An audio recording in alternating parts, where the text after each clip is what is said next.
green hydrogen is attracting a lot of attention nowadays. The main reason for that is that achieving a net zero emissions economy is not viable only through electricity. As per today's data, power consumption accounts only for 20% of total energy demand. The electromobility will increase that share, but still many sectors cannot be electrified. Hydrogen is seen as the main way to achieve the decarbonization goals for those applications. Will the green hydrogen be able to achieve it?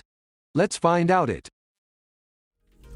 At Energy Technology Sherpa, we want to bring you this channel to get acquainted with technologies and investments in the energy sector, primarily clean energy technologies. Sherpa is a key concept as we want to be the right companion for you in a journey that is difficult somehow. Stay with us, and let's find out whether green hydrogen fades away or will be the solution. Hydrogen is the most abundant element in the universe, but on the Earth is hard to find it free. When free, is an extremely light gas, highly energetic, very reactive, with no color nor odor. So, why do we talk about green hydrogen? And, how many colors do we use to refer to hydrogen? There is a rainbow complete of colors. Black hydrogen is used when extracted from black coal through a gasification process. If lignite is used instead of coal, then we talk about brown hydrogen. Blue hydrogen describes the natural gas steam reforming version. Turquoise if there is a methane pyrolysis process to extract it. Green refers to the hydrogen obtained from the electrolysis process using renewable electricity. Pink if the power used for the electrolysis is coming from nuclear power plants, and yellow in the case is coming from PV. 99% of current hydrogen production is either blue or brown. As per 2018 figures, 117 million metric tons were produced. 59% was produced in dedicated plants and 41% as a byproduct of other processes. Because complexity and cost of transport, most of the hydrogen production, 90%, is done close to the point of use. If no changes to the markets, it is anticipated that demand will be close to 124 million metric tons in 2050. Globally, the actual hydrogen production is consuming up to 6% of the global natural gas production and 2% of coal. In addition, it represents 2.2% of global greenhouse gas emissions. Its current use is in the food industry, fertilizers, and chemical industries. Within the chemical industries, we should specifically talk about ammonia and methanol production and oil refining and cleaning. Hence, brown or blue hydrogen is the reference we need to use to assess whether the so-called green hydrogen does make sense or not. In both cases, prices will be driven by coal or natural gas prices, CO2 price, and the specific transformation processes, either gasification or steam reforming. The first two elements are somehow volatile, as we can see these days. In any case, we will be moving around $1.5 to $3.5 per kilogram, and 1 to 2 kilograms of CO2 per kilogram of hydrogen. Let's talk about where the green hydrogen stands today. As per 2018 figures, only 4% of the dedicated hydrogen production is done via electrolysis, being the largest plants in the order of 100 megawatts. Mainly two technologies are used: proton exchange membrane and alkaline. The total installed capacity is close to 20 gigawatts. Most of this capacity is directly connected to the grid, and very few pilots are operating only using renewable energy power. Unless this 20 gigawatts are using guarantees of origin, we cannot say as really green hydrogen. Nevertheless, we can extract some data to assess it.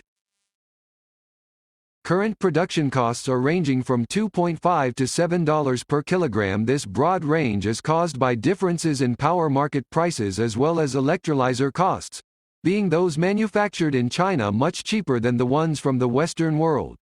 Greenhouse gas emissions will be dependent on the power generation mix of the grid, and 1 kilogram of CO2 per kilogram of hydrogen may be a realistic value.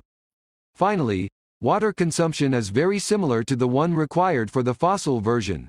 The only difference is that in the case of electrolysis, the water needs to be demineralized in advance.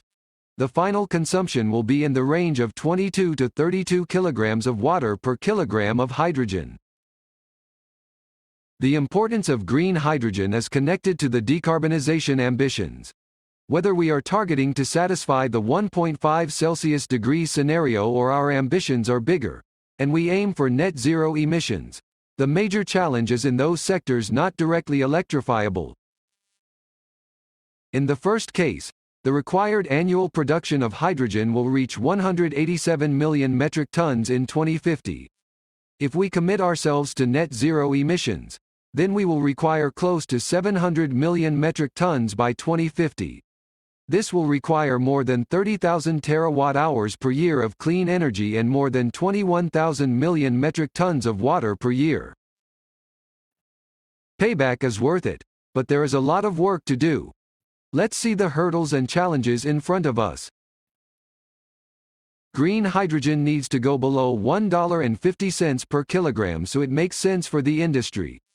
For achieving that goal is necessary that current electrolyzer costs are halved if we are looking at the Chinese ones, or reduced by one-fold if considering the Western world ones.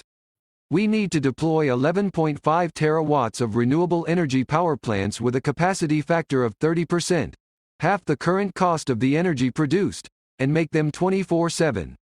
Intermittent electrolysis may be done, but the consequence is a higher cost per kilogram of hydrogen, and very likely a shorter life of some critical components of the electrolyzers that will impact as well the hydrogen cost. Making them 24/7 will require hybridization of energy sources so the final capacity factor can be increased and bringing in line energy storage at 1/4 of its actual cost per megawatt hour. Water desalination at competitive prices will also be required so freshwater use is not affected. It may look overwhelming, but we truly think is achievable. Current technological developments, both for renewable energy and for storage, show these goals are not so far away. Some extra efforts will be required on the electrolyzers side and in the desalination. In the meantime, some policies will need to be strengthened to ensure the effort is well supported. And for investors, there are huge opportunities, whether looking for green hydrogen industrial projects or those interested in key technologies connected to this very new market. Thanks for watching.